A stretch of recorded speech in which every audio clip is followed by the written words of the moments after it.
боиси хушнудӣ ва сарфарозӣ аст ки фестивал намоишгоҳ соли дуюм аст ки дар фазои илму таҳсилоти тоҷикистони соҳиби истиқлол чун анъанаине ки ҳамкориҳои таҳсилотӣ фарогирии худро беш аз пештар зиёд менамояд.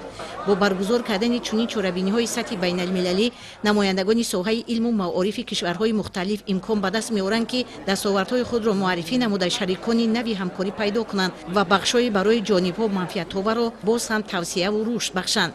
вазорати маориф ва илми ҷумҳурии тоҷикистон дар якҷоягӣ бо муассисаи давлатӣ маркази барномаҳои байналмилалӣ тасмим гирифтанд ки дар асоси ҳадафҳои стратегии мамлакат инчунин стратегия ва барномаҳои ҳукуматие ки аз ҷониби ҳукумати ҷумҳурии тоҷикистон дар соҳаи маориф ва дар дигар соҳаҳои хоҷагии халқ қабул гардидааст, мо чорабинии фестивал намоишгоҳи муассисаҳои таҳсилоти олии касбӣ давлатҳои хориҷаро дар ҷумҳурии тоҷикистон дар шаҳри Душанбе, дар вилояти Хатлон, вилояти Суғд баргузор карда истодаем ва довталабон дар ҳама зинаҳои таҳсилот, яъне дар зинаи бакалавриат, магистратура, доктор PhD ва дигар зинаҳои таҳсилот имконият доранд ки дар ин муаррифӣ донишгоҳ иштирок кунанд ва дар гурӯҳҳои ройгон дар муассисаҳои таҳсилоти олии касбии кишварҳои хориҷа шомил шаванд ва донишҷӯ гардида идомаи таҳсилоти худро дар хориҷ аз кишвар идома диҳанд.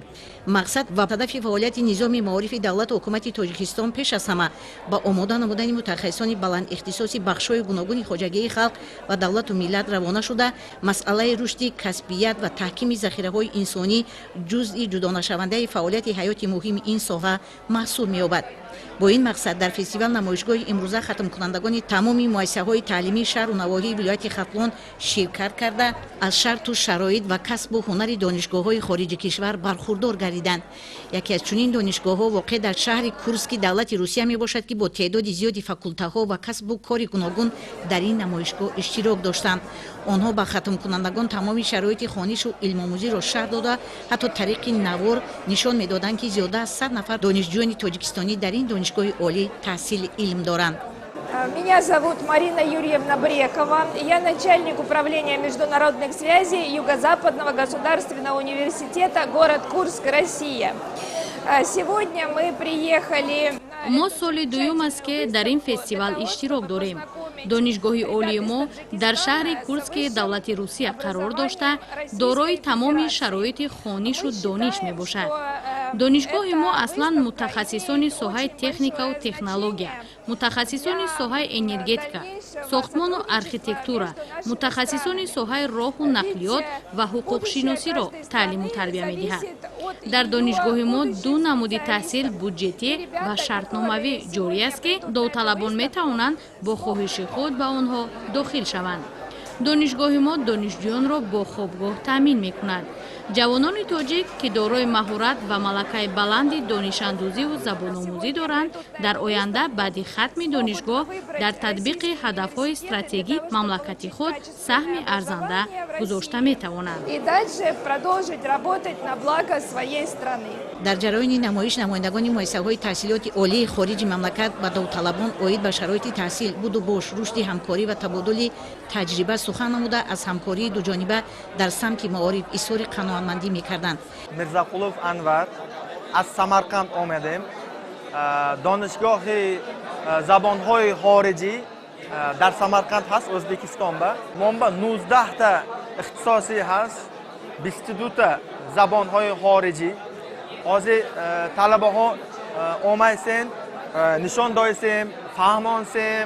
баргузории фестивал намоишгоҳи дуюми байналмилалӣ донишгоҳҳои давлатҳои хориҷӣ дар мамлакати мо ба рушди соҳаи маорифи ҷаҳонӣ, таҳкими ҳамкории соҳаи илму маорифи кишварҳои ширкаткунанда саҳми арзанда гузошта, ҷавонони мо ин донишгоҳҳоро интихоб карда дар як вақт ҳам забон меомӯзанд ва ҳам соҳиби илму касб мегарданд. ман Холова Фарзона, хатмкунандаи литсеи рақами 1 ноҳияи Ёвон мебошам. ман алон дар ин фестивал иштирок намуда аз шароитҳои донишгоҳҳои хориҷа баҳравар гаштам. ман алон донишгоҳи Малайзияро барои худам интихоб намудам.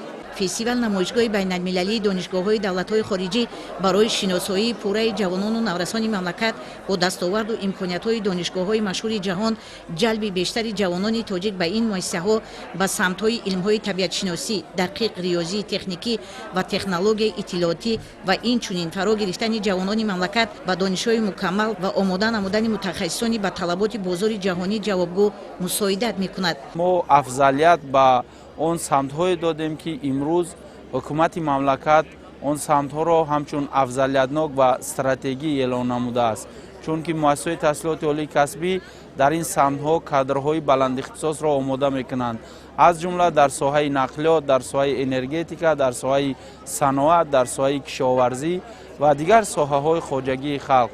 афзалият инчунин барои омӯзиши 20-солаи фанҳои табиӣ, дақиқ, риёзӣ афзалият дода шудааст ва тасмим гирифтем ки он муассисаҳои таҳсилоти олии касбие ки дар ин самт кадрҳо омода мекунанд, албатта омода карда шаванд. Дастандаркорони ин чорабинии муҳим иттилоъ доданд ки бо иштироки 84 муассисаи таҳсилоти олӣ ва илмии 12 давлати хориҷӣ аз ҷумла Иёлоти Муттаҳидаи Амрико, Британияи Кабир ва Ирландияи Шимолӣ, Ҷумҳурии Мардумии Чин, Кипр, Аморати Муттаҳидаи Араб, Туркия, Малайзия, Федератсияи Россия, Ҷумҳуриҳои Қазоқистон, Узбекистон, Қирғизистон ва Беларус гузаронида шуда истодааст ки дар он зиёда аз 3000 хатмкунанда ширкати фаъолона доранд.